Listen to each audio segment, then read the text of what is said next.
इस वीडियो में हम सीखने वाले हैं कि किसी भी भौतिक राशि का या फिजिकल क्वांटिटी का डायमेंशनल फॉर्मूला या विमीय सूत्र कैसे निकाला जाता है। मैं हूं श्रीधर आचार्य और मैं आपको इतनी सरल विधि से विमीय सूत्र निकालना सिखाऊंगा कि ये विधि सीधे आपके क्या भेजे में जाएगी। ठीक है, तो चलिए वीडियो को स्टार्ट करते हैं और सीखते हैं ये विधि। तो विमीय सूत्र लिखने का जो तरीका होता है, यहाँ पर देखिए, सबसे पहले लगाते हैं एक ब्रैकेट। ब्रैकेट के बाद क्या लिखते हैं, सबसे पहले आता है एम, एम के बाद आता है एल, एल के बाद आता है टी, टी के बाद आता है के के बाद आता है ए। ठीक है, यहाँ पर सबके हम मतलब समझ लेते हैं। एम का मतलब होता है द्रव्यमान। यदि आप विमीय सूत्र ज्ञात कर रहे हैं और सूत्र में यदि द्रव्यमान आता है, द्रव्यमान यदि एक बार आ जाए तो एक की घात लगा देना। एम फॉर होता है मास, मास माने द्रव्यमान। ठीक है, यदि सूत्र में द्रव्यमान हमें दो बार मिलेगा तो एम के ऊपर हम दो की घात लगा देंगे। यदि द्रव्यमान हमें तीन बार मिलेगा तो एम के ऊपर हम तीन की घात लगा देंगे। इस तरह से बढ़ते जाएंगे। और यदि सूत्र में द्रव्यमान है ही नहीं, ठीक है, जिस सूत्र की हम बात कर रहे हैं उसमें द्रव्यमान है ही नहीं, तो एम के ऊपर हम जीरो की पावर लगा सकते हैं। एम के ऊपर जीरो, और एम के ऊपर जीरो का मतलब क्या होता है, वन। अब दूसरे नंबर पे आता है लेंथ। लेंथ मतलब क्या होता है, लंबाई। तो यहां पर विमीय सूत्र में लेंथ को हमेशा प्रदर्शित किया जाता है एल से। लंबाई, चौड़ाई, ऊंचाई, गहराई, चाप, त्रिज्या, दूरी, विस्थापन या इसी तरह से कोई भी लंबाई है तो उसकी जगह हम लिखेंगे एल। अब आपको देखना है कि ये कितने बार है। यदि एक बार है तो एक की घात लगा दो, दो बार है तो दो की घात लगा दो, तीन बार आ रहा है तो तीन की घात लगा दो। लंबाई है ही नहीं सूत्र में तो एल के ऊपर जीरो लगा दो, या एल के ऊपर जीरो का मतलब क्या होता है, वन होता है। ठीक है, किसी भी अंक पर अगर जीरो की पावर होती है तो उसका मतलब वन होता है। अब टी का मतलब क्या होता है, टाइम। टाइम मतलब क्या होता है, समय। तो समय को दर्शाते हमेशा किससे, टी से। अगर समय एक बार है तो एक की घात, समय दो बार है तो दो की घात, समय तीन बार है तो तीन की घात, समय है ही नहीं, टी बराबर मतलब T to the power zero, तो इसको क्या लिखेंगे हम, वन लिखेंगे। अब यहाँ पर के का मतलब समझो। तो के का मतलब होता है, के का मतलब होता है तापमान। ताप देखना है, यदि सूत्र में ताप है कितने बार है ये देखना है। अगर ताप एक बार तो एक की घात, दो बार है तो दो की घात, ताप है ही नहीं तो टी के ऊपर तो के ऊपर क्या लगा देना है आपको, जीरो लगा देना है, और जीरो का मतलब वन। या फिर ताप गिन लो, एक बार दो बार तीन बार जितना है तो काउंट करके उतने की घात लगाना है। और यहाँ पर ए का मतलब होता है विद्युत धारा। ए का मतलब क्या होता है, विद्युत धारा। विद्युत धारा सूत्र में देखो, काउंट करो, धारा एक बार है तो एक ऊपर एक की घात, दो बार है तो दो की घात, धारा है ही नहीं तो एक ऊपर कितने की पावर, जीरो की पावर, और इसका मतलब क्या होता है, वन होता है। तो जनरली 11th में इससे आगे भी सूत्र नहीं बनेगा। M zero, L zero, T zero, K zero, A zero. सबसे पहले आएगा एम, एम के बाद आएगा एल, एल के बाद आएगा टी, टी के बाद आएगा के बाद आएगा ए। अब विमीय सूत्र ज्ञात करने के कुछ एग्जाम्पल देखते हैं तो सीधा ये आपके दिमाग में पहुंचेगा। ठीक है, अब देखिए, यहां पर एक कॉलम में हमने रखी है भौतिक राशियां और एक साइड लिखेंगे हम क्या, उनके विमीय सूत्र। सबसे पहले देखिए, जैसे क्षेत्रफल है तो क्षेत्रफल बराबर क्या होता है, लंबाई, और गुणित करके होता है चौड़ाई। तो लंबाई क्या है, लेंथ है, तो लेंथ को हम क्या लिखते हैं, एल। ठीक है, लंबाई एक बार है तो एक की घात लगा दो। यहां पर देखो चौड़ाई, चौड़ाई भी लंबाई है, कितनी घात लगा दें हम, एल के ऊपर एक की घात। अब यहां पर देखो तो बराबर हम चाहें तो क्या लिख सकते हैं, एल के ऊपर दो की घात। अब देखो क्षेत्रफल में एम तो है नहीं, जब एम नहीं होगा तो एम के ऊपर कितने की पावर लगा दो, जीरो की पावर लगा दो। इसके बाद एल देखो, एल कितने बार आया, दो बार, तो यहाँ पर एल के ऊपर कितने की पावर आएगी, दो की पावर आएगी। और टाइम तो इसमें है नहीं क्षेत्रफल में, तो यहाँ पर क्या लिख दो, टी लिख दो, उसके ऊपर क्या लगा दो, जीरो की पावर लगा दो, और यहाँ पे एक ब्रैकेट लगा दो। ये बन गया, ये बन गया विमीय सूत्र किसका, क्षेत्रफल का। ठीक है, अच्छा, आधार समान होती तो घातें हमेशा जुड़ती है, बात समझ रहे हो। जैसे 10 के ऊपर दो की घात है, 10 के ऊपर तीन की घात है, तो 10 के ऊपर कितने की घात हो जाएगी, 2 और 3 5, ऐसे। वैसे यहाँ पे L मतलब आधार, और आधार के ऊपर 1 और 1 की घात है, तो 1 और 1 कितना हो जाएगा, 2। तो इस तरह से L पे कितने की पावर आई थी, 2 की पावर आई थी। ठीक है, अब देखो आयतन का विमीय सूत्र निकालते हैं। तो यहां पर देखो लंबाई, तो इसके लिए लिखते हैं L, चौड़ाई क्या लिखते हैं L, ऊंचाई कितना लिखते हैं L। L गिन लो कितने हो गए, 1 2 3, तो L के ऊपर कितने की घात लगा देंगे हम, 3 की घात लगा देंगे। सूत्र बना दो, सबसे पहले क्या लगाते हैं, ब्रैकेट। अब m तो है नहीं, m नहीं तो m के ऊपर कितना, 0 की पावर, और L कितने बार आ गया, 3 बार, तो L के ऊपर 3 की घात। फिर टाइम है नहीं तो t के ऊपर कितने की पावर, 0 की पावर। तो ये बन गया आयतन का विमीय सूत्र बन गया। देखिए अगला विमीय सूत्र निकालते हैं घनत्व का। तो घनत्व बराबर क्या बताया, द्रव्यमान बटे होता है आयतन। तो द्रव्यमान को हम क्या लिखते हैं, m, m फॉर मास, मास माने द्रव्यमान, बटे क्या हो जाएगा, आयतन। तो आयतन का सूत्र अभी 2 मिनट पहले निकाला, ये अपन को दिख भी रहा है कितना, LQ। तो यहाँ पे हो जाएगा कितना, LQ हो जाएगा। बराबर करेंगे हम, बराबर करेंगे, देखिए ये LQ जो है, L के ऊपर जो 3 की घात है, जब हम इसको ऊपर लेके आते हैं तो ये ऋण की घात बन जाती है। मतलब क्या हो जाएगा, ये m एक बार है तो 1 की घात लगा दो। अब ये जो L को ऊपर लेके आए हैं, 3 की घात है, ऊपर आएगी तो हो जाएगी माइनस की घात, मतलब L के ऊपर हो जाएगा -3 की घात। अब इसमें समय तो है नहीं, तो यहाँ पे हम चाहे तो क्या लिख सकते हैं, t के ऊपर। बात समझ गए ना हम क्या बोल रहे हैं, जैसे सीधी बात ये हम बता रहे हैं, जैसे ये m है बटे कितना है, LQ है, इसको जब तुम ऊपर लेके आओगे तो ये जो घात का साइन देख रहे हो, यहाँ -3 की घात है, ऊपर आके हो जाएगा -3 की घात। ठीक है, वैसे इतनी बेसिक बात आप सभी को पता होगी, मुझे ऐसा लगता है। ठीक है, अगला देखिए क्या है, वेग या चाल। वेग या चाल बराबर क्या होता है, दूरी बटे समय।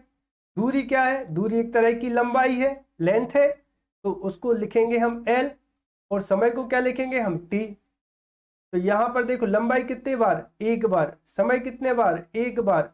अब यहां से जब T को ऊपर लेके आओगे, क्योंकि हमें विमीय सूत्र MLT फॉर्म में ही लिखना है, तो यहां पे हमें क्या करना है, यहां पर L के ऊपर 1 की घात रहने दो, जब T को ऊपर लेके आओगे तो T की जो पावर है वो माइनस में बदल जाएगी, मतलब L1 और T -1 हो जाएगा। और इसका जो विमीय सूत्र बनेगा वो क्या बनेगा, M तो है नहीं तो 0, L1 और T माइनस कितना हो जाएगा, 1, और यहां से लगा दो ये ब्रैकेट, तो ये बन जाएगा वेग या चाल का विमीय सूत्र। ठीक है, अगला देखते हैं, आगे देखो, त्वरण बराबर क्या होता है, वेग में परिवर्तन बटे समय होता है। तो वेग का विमीय सूत्र तो अभी अपन ने निकाला, वेग का विमीय सूत्र क्या निकाला हमने, L के ऊपर 1 की घात थी और T के ऊपर -1 की घात थी, बटे क्या है, समय। तो समय के ऊपर कितने की पावर लगा दें हम, 1 की पावर लगा दें, क्योंकि समय है 1 बार। जब तुम इसको ऊपर लेके जाओगे तो ये क्या बन जाएगा, ये बन जाएगा देखो L, और L के ऊपर कितने की पावर, 1 की। T के ऊपर कितने की पावर है, पहले से है -1 की, और जो 1 और T लेके आए सो कितने हो गए, T के ऊपर -1 की पावर और आ गई। मतलब T के ऊपर कितने की पावर बन गई, L के ऊपर 1 और T के ऊपर कितने हो जाए, -2 की पावर हो जाए। मतलब क्या हो जाए, L1 और T -2। अगर MLT फॉर्म में लिखना चाहो तो लिख सकते हो, M है नहीं, सो M के ऊपर इसे लगा दो 0 की पावर, L के ऊपर 1 की पावर और T के ऊपर -2 की पावर लगा दें, तो जो बन जाए है त्वरण को विमीय सूत्र। अब आगे देख ले, रेखीय संवेग बराबर कितना हो, द्रव्यमान गुणा वेग। तो द्रव्यमान की जगह हम क्या लिखते हैं, M, और वेग को क्या हो, अब देखो अपन ने LT -1 सूत्र के फॉर्म में लिख दे हो तो क्या हो जाए, M के ऊपर 1 की घात, L के ऊपर 1 की घात और T के ऊपर काय की, -1 की घात। तो जो बन गया का रेखीय संवेग को विमीय सूत्र। अब बल बराबर देख ले, बल बराबर द्रव्यमान गुणा त्वरण। तो द्रव्यमान को क्या लिख दें m, और त्वरण को क्या लिख दें, इतने त्वरण को निकालो भाई अपन ने L1T-2, तो इतने त्वरण को हो जाए L1T-2, जो तो सूत्र तय बन गो, m के ऊपर 1 की घात लगा दो, l के ऊपर 1 की घात और t के ऊपर कितनी -2 की घात। आवेग को देख ले, आवेग बराबर का हो बल, तो बल का सूत्र क्या है, बल का सूत्र है m1 L1T-2 और समय को 1t और लिख दो। अब इतने का हो जाए m के ऊपर 1 की घात, l के ऊपर 1 की घात और ऋण 2 में से 1 कम कर दे, माने कितना बचे t के ऊपर -1 की पावर। तो जो बन गया काय को आवेग को विमीय सूत्र। अब देखो जो आगा कार्य, कार्य बराबर क्या होता है बल गुणित विस्थापन, तो बल का विमीय सूत्र क्या होता है 2 मिनट पहले ही अपन ने निकालो m1 L1 और कितो T-2 और गुणा करके क्या है विस्थापन, विस्थापन माने लंबाई, तो लंबाई कितने बार हो गई 2 बार, 1 और 1 2, एक एल ये है बेटा, एक एल ये है, तो कितने एल हो गए 2। तो इसको जो विमीय सूत्र बन है वो क्या बन है m,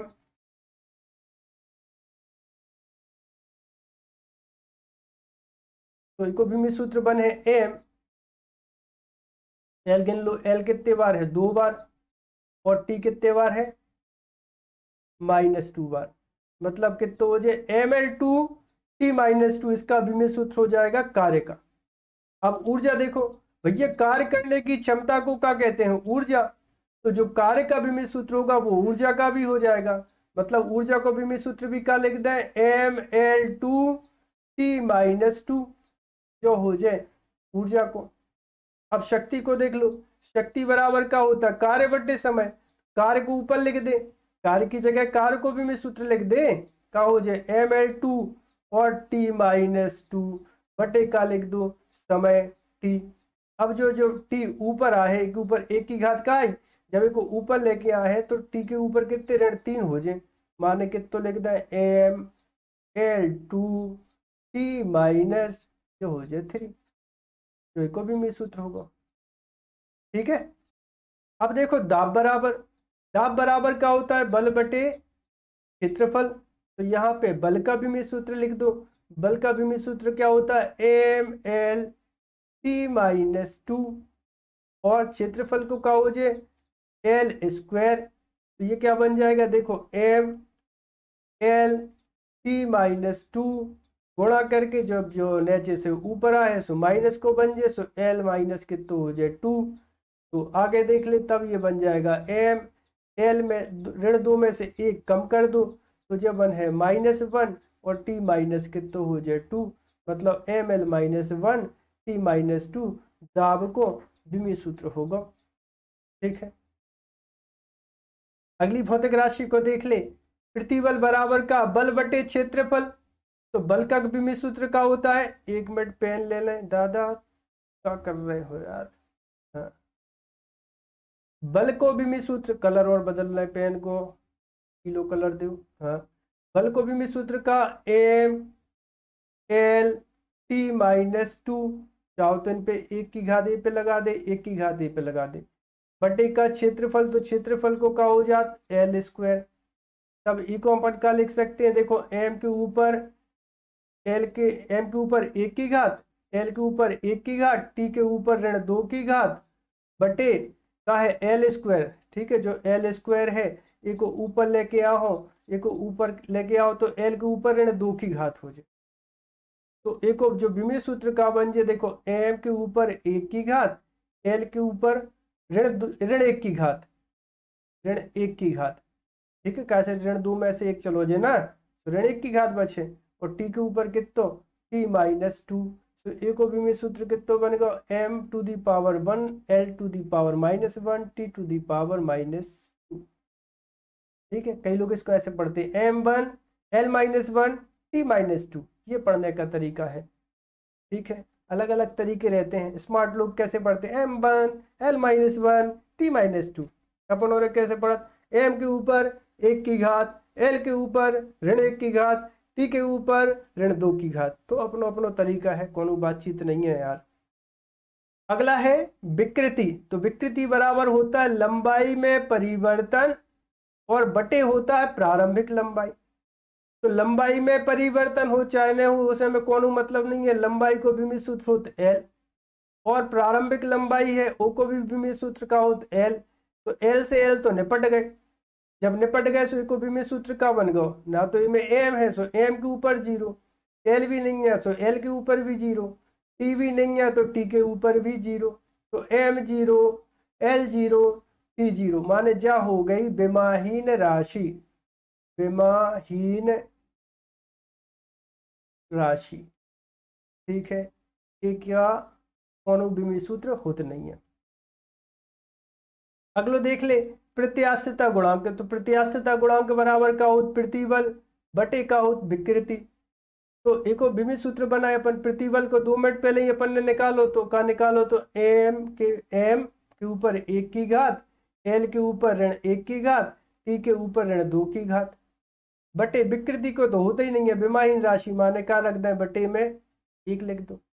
तो बराबर का हो जे m1 l-1 और t-2 इसका प्रत्यास्थता गुणांक का विमीय सूत्र कहलाता है। ठीक है, तो इसी तरह से आप अगले विमीय सूत्र भी निकालना सीख जाइएगा। यदि आप पे किसी विमीय सूत्र निकालने में कोई दिक्कत जा रही है तो आप कमेंट करके बताइएगा, तो अगले वीडियो में मैं उन सभी भौतिक राशियों के विमीय सूत्र निकाल के भी बताऊंगा। ठीक है, मिलते हैं अगले वीडियो में।